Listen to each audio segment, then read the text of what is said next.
Mediopolis, Chapter 15. The mother was still engaged on doing the show tour, and she was inside the potential new guest room for the potential new childminder, Lucy, who was still doing the show tour with the mother. And they were looking at the picture of one of the many conveyor belts of the nannies. This one was the Princess Nanny, and the mother had described her as a wonderful Princess Nanny to the children. She concluded that she'd been good for all of them, and good that they'd had a number of different nannies too. So many different governesses that had passed through the house, that each had brought something different to the children. A house full of different inspectors, tailors, dancers, writers, but all of them were childminders, nannies, that could overlook the children's needs, but according to their different professions, they each taught very different lessons to the children. Some of them stayed in contact with the children afterwards, and often would send different video updates, the ones that got on closely with the children. The visitor's book here as well, in the drawer, said the mother. If you decided to stay, then you can always add your own comments, add your chapter of the story. Each of the governesses that have stayed in the guest room, they've all written a chapter of what goes on in the room and their experiences in the house with the children, said the mother, showing the drawer where there was a large stack of visitor guest books. And Lucy looked over them all, wondering at how long it had been going on. Then she proceeded to show her to the next room, going outside along the corridor. What was called the talking room, or the interview room, or the listening room as well. Seemed to have 3 different names, the mother had said. That had inside a large comfortable lounge chair, several of them, that was placed around side a table, so that a small number of people could sit round and be interviewed together. Then there were the children's rooms, further off along down the corridor, where all the rooms have their different names, named after the children occupying within, so that they didn't have to then fit in with whatever the old room name was. They could call it and stylise it according to their own needs. In there, said the mother, now reaching another door and pointing to one of the doors, that's the play study, where my elder son, he studies plays, and he plays at studying, I think, said the mother, rolling her eyes now. I think he has students visit, and he has a player inside there, so they can study plays together. So other students visit him, and they do their study plays there, she said, pointing out the door, in case that might need to be used. He has his playing friends that visit, sometimes, said the mother, stood outside the door, before he was then sent off to the campus at the university. That's where he's away most of the time, informed the mother. Now he's on a break back from the university until next term begins. So he's back to his playing with a few of the other student players visiting, only a few at the time. Not seen him playing with them in a long time though. Oh, they've all been too busy studying during the term time. But no doubt they'll want to catch up on their playing again soon, said the mother, looking over the door, shaking her head a little at it, as if some of the play studying just perhaps got too much for her sometimes. Some of them don't. I mean, they don't really know how to be playing properly, not with the play studying, because they've done such different studies, claimed the mother. And she said this, showing the elder son's room, going inside it, where her and the visiting potential childminder, Lucy, studied the whole room, looking around it, full of study materials, of playbooks, films, computer games, and various instruments too, lots of gadgets and wires that were strewn about the place, and many others heaped in boxes. She went over to one of the many games consoles, stacked high alongside a huge screen beyond it.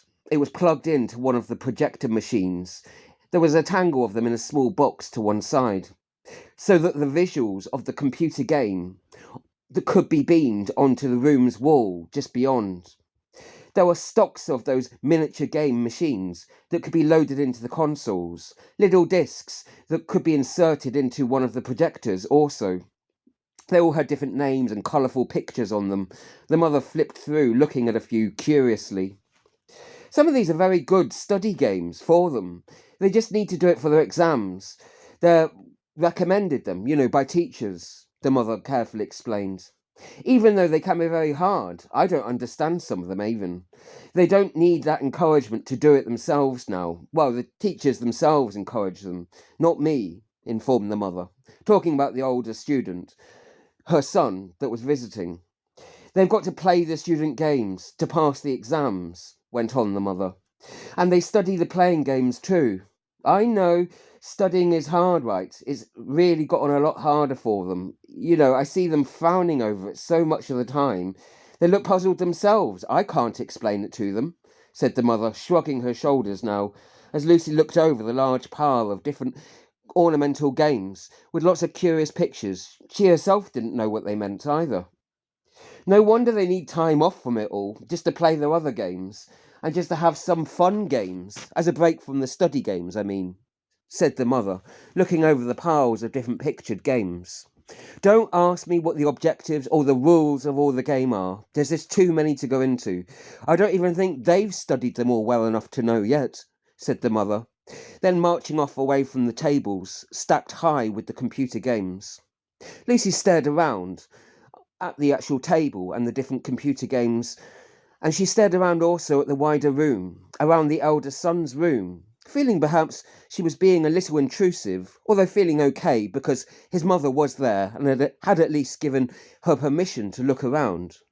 She looked at all the studying material, the piles heaped of magazines, newspapers, journals, articles, and various papers, stacked and falling off of piles, heaped onto the tables, all about the place.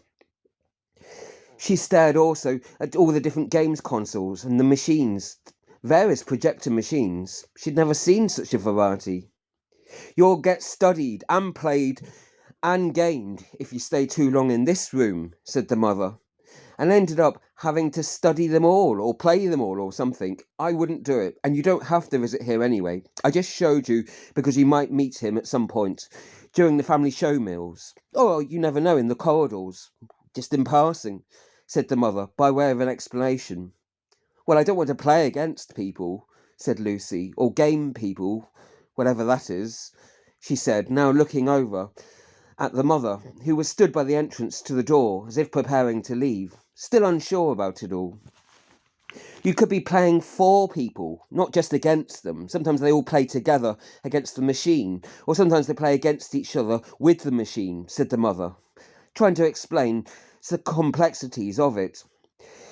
So sometimes they're playing for people, not just against them, she tried to explain further, or just with them. It depends on the type of game. If it's a study game, then it's much more serious, though, so I wouldn't get involved in all that, explained the mother. And Lucy looked a little more satisfied with the explanation, but still finding it all a little ridiculous, a little far-fetched and strange. It felt that the whole thing could just be pretentious and made up somehow. Were there such things as study games? Yes, she understood games were just for fun, and that younger children she'd visited enjoyed those very much. But for serious academic study games? She'd not really heard of those so much. Wasn't sure how much to believe in what the mother was saying, but it sounded plausible enough. Perhaps, in a show world, perhaps there would be study show games too. Who knew? That was just what the eldest son, perhaps, was doing with his time. Although she wondered, glancing at some of the images, whether it wasn't more fun or more silly games, some of them, because of the silly pictures. Perhaps they were just the ones she glanced at. She really didn't understand what the pictures meant properly. He's older, so he wouldn't need you to go in the room. Not anymore. Doesn't need me in anyway now, said the mother. I just wanted to introduce you to him and his room, really, before you get a chance to meet him properly later, said the mother, reminding Lucy calmly and looking over the room at all the different study books and game books and play consoles and all the different plates too that she noticed then, stacked alongside the bed, near it, with half-eaten amounts of food piled up still on it, unwashed clothes stacked on chairs too, that she tutted and shook her head at, all scattered about the place, with chairs so covered by clothes they had become chairdrobes, and a pile of them on one side of the bed, a whole heap that could have just been a person lurking underneath it because of the sheer amount of it. Looking at it curiously, she wondered if there was a sleeping person sleeping quietly underneath, quietly listening in to their conversation. Yet the mother had said, of course, they were all out, the house was empty. And yet, at the start, she'd wondered, Lucy, if they were all perhaps out of their minds, living in such a show world, a transparent house, and so much of the time. Of course, they could turn off the live streaming and delay it. She knew that from the early explanations. But still, to commit to so much live streaming with the family in so many different activities, so much of the time, it seemed perplexing, and Lucy still wasn't convinced of the necessity and the reasons for it all. Why were they living in some kind of reality show? Or that's how she thought of it. Was it not just some kind of too much kind of things to contemplate for them? But it was too much for her to contemplate because it was just still too unfamiliar yet. They proceeded back out to the corridor, closing the door in the elder son's room. The next door along the corridor, said the mother, was our Kit. Well, our Kitterina, as she's called, the mother said, clearly pronouncing the name, saying that she was the eldest daughter too, and that she was a kitchener who decided to call herself a chef. She was known as chef more often to the children because of her speciality in cooking so much. She spent so long laboriously over the stoves, making all different kinds of prescribed dinners for the children, and for herself and the older man who'd come to visit too. She was much more aspiring to a professional cook these days, and getting much better at alternating different family recipes and trying out on them at the family house. But she also worked out part-time in a show work at the show restaurant. By day, she did a few hours part-time, but it was also the kitchen assistant in the evening. She would speak to Lucy Nanny, if she decided to become that, or guardian nanny, whatever she preferred, about all the dietary needs of the various children, if she decided to take on the role. She told her all about the different dietary needs and the food allergies. She could tell her all about that later on, if she did decide to take it on, when Kitterina could show her around the cooking ovens, and around the large food storage units too, the large fridges and the freezers also. I thought you said that people weren't named after rooms, observed Lucy, considering, looking around the bedroom of the chef that they'd now entered, seeing that it was very tidy.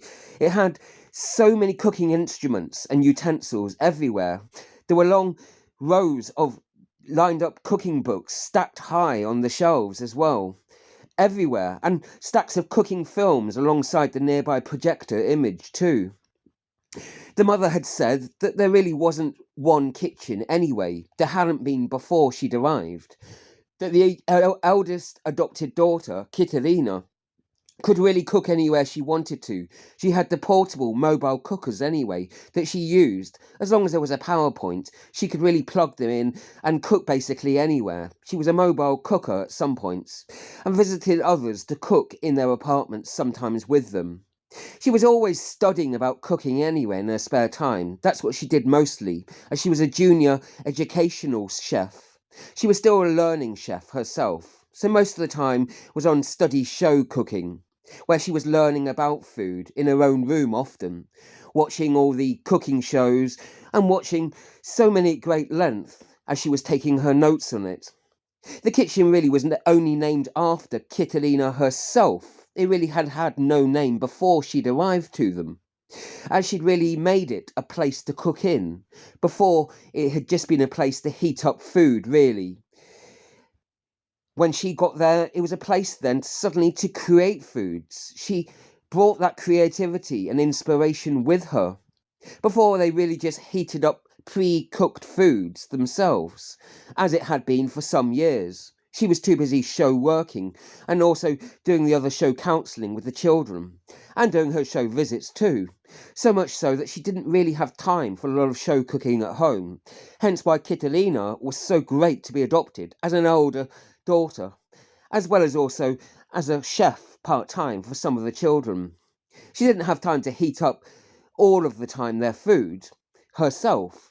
So Kitterina took on those responsibilities also, as well as venturing out often into creating and cooking more of the food in cooking shows with the children sometimes, but often more on her own, because it was just quicker that way. What, so nobody cooked before she arrived here? asked Lucy, wondering really why that would be. And the mother had shrugged and said that she got really good nutritious meals that were already ordered in. They were pre-cooked already, because it was just more convenient because of the time restraints. Those could easily be heated up because of the sheer number of the adopted children that there were. They were relatively nutritional as well, but certainly not as good as Kitolina, that could personalise the dinners much more according to their very specific dietary needs that only a few of them really had, but a lot of the others benefited a little bit from too, as well. Lucy was now wandering out of Kitolina's room, thinking it was perhaps a bit rude to even be snooping through these younger adult rooms. After all, they were younger adults, even though they were still adolescents, and technically still under the mother's roof, in the family home, the family show. But still, she wondered whether they had agreed to her and the mother's visit there. Perhaps they must have done, she assumed. She didn't look through too closely, and they certainly hadn't searched or rummaged through the drawers. Not in any case, not yet, nor had they looked deep inside any of the unknown boxes that had been laid about the place. She was just showing what was already open on display anyway, perhaps what was already visible in the room shows that they may have had from their room anyway. Just showing, she didn't show what was inside any of the drawers or the boxes or the books or anything of that sort. They just glanced over really and looked at the covers of things. Although Kitolina's bed was very tidy and well made, there also was clearly nothing under the covers. There were no clothes or anything stashed under there. It was paper thin. Well, perhaps there were erotic pictures put under there, paper thin, who knew? So far nothing of any erotic nature had been visible in any of the elder children's rooms, the adolescents. Nothing of any sexuality had shown, no hint of sexuality whatsoever on open display. Perhaps they were just too young and late developers, or just focused more on their studies, perhaps as the mother was reassuring them, or didn't want visiting friends or wandering childminders being escorted by the mother just to glimpse such things, wondered Lucy. Or did living in such a show house, such an open house, mean that people had to hide away their things more, hide away sexual desires? After all, younger adults might have those, but not want to display them so openly, not if visitors were free to just wander around any room, as it seemed to be.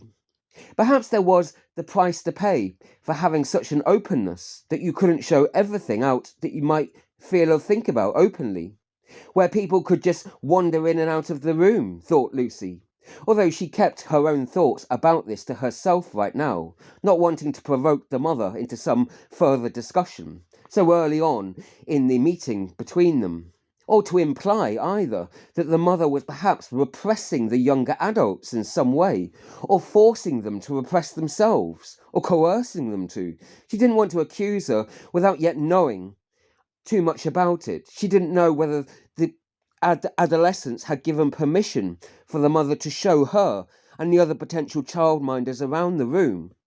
Who knew? Or, if they're home, I always knock, of course, said the mother, as if reading her thoughts. If I ever need to talk to them, I will just knock. I don't just go in without them there, she said, now looking at all the aprons hanging up in young Kitolina's room, and there were all the other kitchen utensils, many that were hanging up on long hinges, and that were placed sporadically on long shelves, long rows of stacks of shelves that covered one long wall of the room. If the games are not all hanging up, then, you need to just mention if anything is dropped outside, anything. If it's cluttered and cluttering up the hallways, she said, bending down now to pick up some of the books that were in the hallway that she'd had to step over, then you can tell them that they've got to sort of pick up the obstacles. If it's getting in your way, anything they put outside of the room, mention that to them, said the mother, now picking up a few of the cooking books. There'd only been a few small pamphlets dropped to one side of the door. She felt the need to pick up.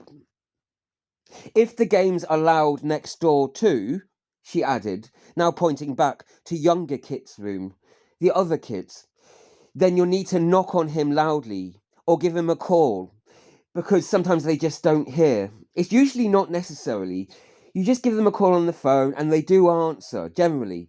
They answer the other childminders and they will answer me unless there's been some issue. But they'll always answer you. They've always answered the other childminders too, said the mother, now pointing to the other kit, the younger kit's room. Well, it seemed odd to Lucy that there were two kits, but she didn't like to ask quite yet why that was. Is it usually necessary to call them on the phone? Couldn't you just knock on the door though? Oh, well, that's only if the music is too loud and they can't hear, the mother had added. And then, if you need them for anything, for something up in the heating up room, or for any advice or about the other children, went on the mother, a little flummoxed now, with so much to say about so many of the rooms to visit. If you need any of the older children's advice, both of the kits, younger Kit and older Kitalina, then you can just ask them advice. That's why I showed you the rooms, because they know all about their younger siblings really well. If you want to ask them about the children's play, well, ask them anything. They've spent a lifetime studying their plays. Well, their young lifetime, their plays, their games, they know them really well. Of course they do. So if you're in doubt about the children, the best person to ask is either of them, whoever happens to be in, recommended the mother, pointing at the two doors of the older children. And then they went on. The mother had said all this, informing Lucy still stood in the corridor, saying that the students, since they found the